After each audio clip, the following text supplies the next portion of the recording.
Technology Teatime, where we remind ourselves and educators around the world how we use technology to connect with our students and each other. Today's special guest is Forrest Fisher.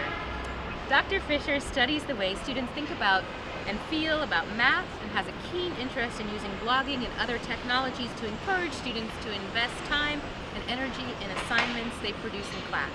He's assistant professor of mathematics here at Guttman Community College, CUNY.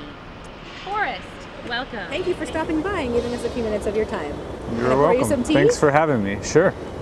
So, Forrest, you encourage students to take ownership of their work by writing for a public audience. Can you explain a little bit about how you came to that decision? So I was really inspired by this educator, Jim Groom, who teaches a digital storytelling class, DS 106. And his whole idea was to have his students writing on a blog, so they would have an audience in the world larger than their classroom. Like, it would be more inspiring to have somebody read their blog post who wasn't part of the classroom than just to have their professor reading it or just their peer reading it. And I don't teach digital storytelling classes, I teach math classes, but I wonder if it's possible to do the same thing in a math class. All right, so has this been effective for your students? Or can you give us an example how a public technology like blogging could be beneficial? Yeah, it's been interesting. I mean, digital storytelling lends itself so much better to a public audience than math.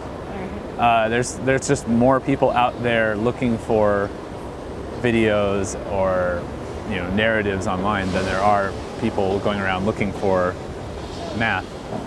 So that is a challenge of doing the mathematics idea, but I remember in particular one assignment where I asked students to research about logarithms and read about, I gave them some examples of applications of logarithms. And I said, pick one of these or come up with your own, read about how they're used and what they are, and write me a blog post about it. And this one student, he said, I've always wanted to know what that button on my calculator does. But the application that he chose to write about was earthquakes, which are on a logarithmic scale. The Richter scale is logarithms. And he was from San Francisco, so he was able to write about his very personal experience of living through earthquakes.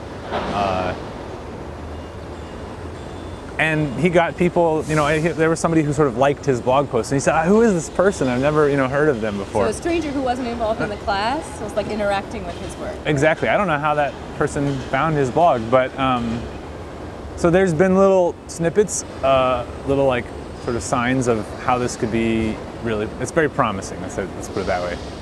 So we're really impressed that you're doing this in a math course, in a pre-calculus course, and you're getting students to take ownership of math studies, because we try to do that here at Guttman, but math seems like one of the harder ways, right? Because people are like, math is something I just have to get through, whereas it's I'm a social science professor, the anthropology, it's really easy to connect students with what they're doing. So we're really impressed in how you do it. So do you think this could be used in other courses? You mentioned digital storytelling, you have pre-calculus. Yeah, I think actually I picked the challenging one. I think that math is probably the least applicable. I mean, for one thing, because we don't ask students to write about math ever, and we don't ask students to, we don't think of math as something that's fun to read about. So I think if you picked a different course that was more of a social science course or humanities course, it would probably lend itself even more easily to the types of tasks that you would have in those courses. Oh, wonderful. So if any of our viewers or our colleagues would like to learn more about how to do this and encourage students to write for a public audience and on blogs, or use any other kinds of technologies that you found successful, how do you think they would?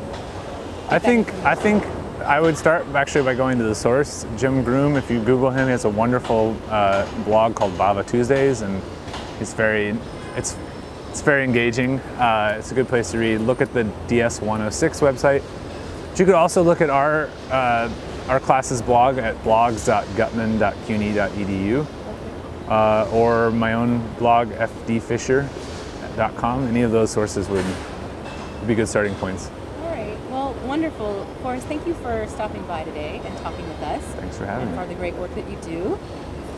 If you'd like to learn more, talk more, be a guest, or have a cup of tea, please don't hesitate to get in touch.